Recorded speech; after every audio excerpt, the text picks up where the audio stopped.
Es war heute Morgen, denke ich, ein Dokument der fraktionsübergreifenden Solidarität hier im Deutschen Bundestag, in der sich alle Fraktionen und Parteien mit Blick auf die Entschädigung der Opfer, auf die Wiederherstellung der Schäden geäußert haben und die Hilfen, die es jetzt gibt, den Aufbaufonds, der zwischen Bund und Ländern in den letzten Tagen verhandelt worden ist, diesen Aufbaufonds auch tatsächlich unterstützen. Das gilt insbesondere auch für die SPD.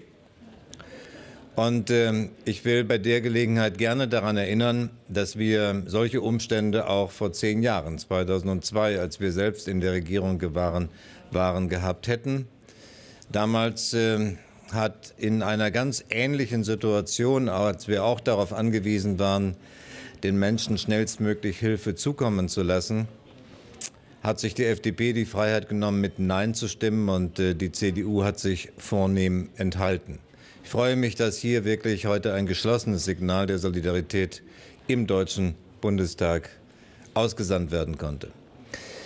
Das zweite Thema, was uns in dieser Woche beschäftigen wird, ist das Thema Wahlgeschenke der CDU. Ich könnte auch sagen, die große Märchenstunde, die nach einer Telefonschaltkonferenz der Kanzlerin vor 2 Wochen begonnen hat und jetzt nach überraschenden Willensbildungsprozessen innerhalb der Union zu Ende gekommen ist. Es hat nicht ein einziger Parteitag oder größere Gremien der Partei getagt.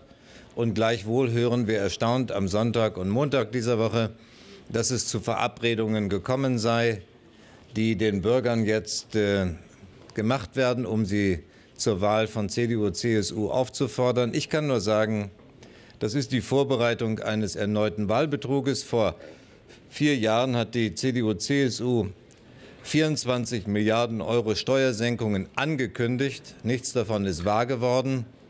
Offensichtlich ist man in Sorge um die eigenen Wählerinnen und Wähler. Jedenfalls ist die Summe diesmal verdoppelt worden. Es sind nach unserer Zählung ungefähr 46 Milliarden €, die sich in diesem Bündel von Wahlgeschenken und Ankündigungen verstecken. Nichts davon ist gegenfinanziert. Das ist schlimm genug.